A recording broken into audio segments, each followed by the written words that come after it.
I've got a story for you that still gives me chills, even though it didn't happen to me. It's about my buddy, Sarah, who's been like a magnet for weird stuff since we were kids. She's the kind of person who believes in ghosts, UFOs, Bigfoot, you name it. I used to tease her about it, but after she told me this one, I stopped laughing. She swears it's true, and knowing her, I believe it. It's the kind of thing that makes you wonder what's lurking out there, and hope you never find out. This happened back in January, right before Epiphany, that church holiday with all the ice baths and blessings. Sarah was maybe 16 or 17 at the time, still living in her family's old apartment on the edge of town. It was one of those boxy, gray buildings from the 80s, nothing fancy, just 4 floors of concrete and peeling paint. Her parents had taken off to visit relatives, her older brother, Jake, was crashing at a friend's place, and she had the place to herself for a few days. She didn't mind. Sarah always said she liked the quiet, no one bugging her to do chores or turn down her music. Plus, it was her childhood home, she knew every creak, every shadow. What could go wrong? That first night, she stayed up late flipping through some old magazines, fashion stuff, celebrity gossip, whatever teenagers read back then. She crashed around midnight, the apartment dead silent except for the hum of the radiator. Then, at like 2 a.m., she jolted awake. Something was tapping on the window in Jake's room next door. Not a branch or the wind, it was sharp, deliberate, like knuckles rapping on glass. You know that sound, right? The hollow knock knock knock against a modern plastic window frame. It wasn't loud, but it cut through the stillness like a knife. She lay there, blinking in the dark, her breath shallow. It's nothing, she told herself. Just a dream. She waited, ears straining. 5 minutes passed, silence. Her eyelids drooped, and she started drifting off. Then it came again, louder, more insistent, knock knock knock. Her heart kicked into overdrive. She sat up, clutching the blanket, staring at the closed door to Jake's room. He always locked it when he left, some weird habit of his, and the key hung in the lock on her side. She wasn't about to go check it out. Who knocks on a 4th-floor window in the dead of night? A bird? A prankster with a ladder? Her mind raced, but none of it made sense. She glanced at her own window, the curtains half open, letting in a sliver of moonlight. A sick thought hit her, if something was out there, what's stopping it from tapping on her glass? Her chest tightened, her throat closing up like she couldn't breathe. She scrambled out of bed, yanked the curtains shut so hard the rod rattled, and dove back under the covers. It wasn't much, but it felt safer, like pulling a shield over her head. Her imagination was already running wild, bony fingers, hollow eyes, every monster she'd ever seen in a horror flick clawing at the edges of her brain. Then it got worse. The knocking stopped, but a new sound came, 3 hard thumps against the inside of Jake's door. Not from the hall, but from inside his room.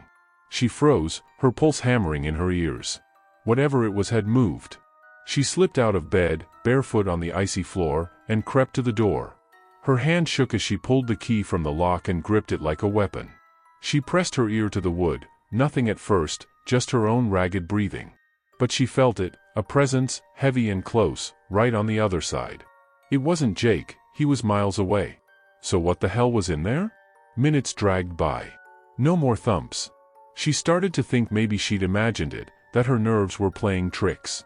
Then came the scratching, slow, deliberate, like nails dragging down the door.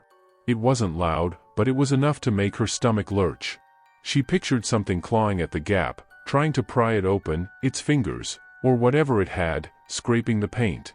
Her knees wobbled, nausea rising. She couldn't think straight, couldn't scream. All she could do was stumble to the bathroom, lock the door, and huddle on the tile floor, shaking until the sun came up. Morning light made it bearable. She crept out, key still in hand, and checked the apartment. Jake's door was still locked, the windows shut tight. Nothing looked off, no scratches, no footprints, no broken glass. But she couldn't shake it. She'd always hated Jake's room, something about it felt wrong, even when they were kids. She'd avoid it, making excuses not to grab something for him or play in there. It wasn't the mess or the posters of heavy metal bands, it was a vibe, like the air was thicker, heavier. She never told anyone, figured it was just her being weird. Now she wasn't so sure. Sarah didn't sleep much the next few days. She kept the TV on, the lights blazing, anything to drown out the quiet. Her family came back eventually, and she didn't tell them, not right away. What would she say? "Hey, Mom, something creepy banged on Jake's door while you were gone?" They'd laugh or send her to a shrink. But it stuck with her. She started digging into it, reading up on ghosts, demons, whatever might explain it. She found stories about restless spirits tied to places, things that didn't like being alone. Jake's room had always been his domain. He'd lived there since they moved in as kids. Maybe something lingered from before, something he'd ticked off with his loud music and dumb teenage stunts. She told me about it a few weeks later, over coffee at this dingy diner we used to hang out at. Her hands shook as she stirred her mug, her eyes darting like she expected something to jump out. "I swear, it was waiting for me," she said. "Like it wanted me to open that door." I asked if she'd heard it again. She shook her head. "Not since everyone came back. But I don't go in there anymore. Jake can get his own damn socks." I half laughed, but she didn't. She looked dead serious. Things got quiet for a while. Life went on, school, part-time jobs, the usual. But Sarah couldn't let it go. She'd call me sometimes, late at night, whispering about new theories. "Maybe it's a poltergeist," she'd say. Or something older, like a shadow person. I'd humor her, but I didn't know what to think. Then, a year later, it happened again. Jake had moved out for college, and her parents were away again, same deal, pre-holiday chaos. Sarah was alone, and she wasn't taking chances. She slept with every light on, a baseball bat by the bed, and Jake's door double-checked, key tucked in a drawer. She woke up at 2 a.m., same time, same deal. Knocking on Jake's window, sharp and clear. She gripped the bat, her knuckles white, and waited. It stopped, then started again on the door, thump, thump, thump. She didn't move, didn't breathe. The scratching came next, longer this time, like it was pissed she wouldn't play along. She told me later she heard something else, a low, raspy hum, almost like a voice, but too garbled to make out. It went on for an hour, she said, fading just before dawn. She didn't hide in the bathroom this time. She sat there, bat in hand, staring at the door, daring it to open. After that, she got serious about figuring it out. She dragged me along to the library, flipping through dusty books on hauntings and local history. We found nothing about the building, no murders, no tragedies, just a boring slab of concrete. But Sarah wasn't convinced. "It's tied to that room," she insisted. "Something stuck there." She started asking Jake questions, casual stuff, like if he'd ever seen anything weird. He shrugged it off. "Just you being a freak," he'd say, smirking. But once, when he'd had a few beers, he let slip he'd always felt watched in there, especially at night. He laughed it off, but Sarah didn't. She moved out not long after, crashing with a friend until she could afford her own place. The apartment's still there, her parents sold it eventually, and some new family lives there now. Sarah won't go back, not even to drive by. She's got a decent job now, a little house with her boyfriend, and she's mostly put it behind her. But every January, she gets jumpy. "It's like I can still hear it," she told me once, her voice low. "That knock. I don't ever want to know what was on the other side."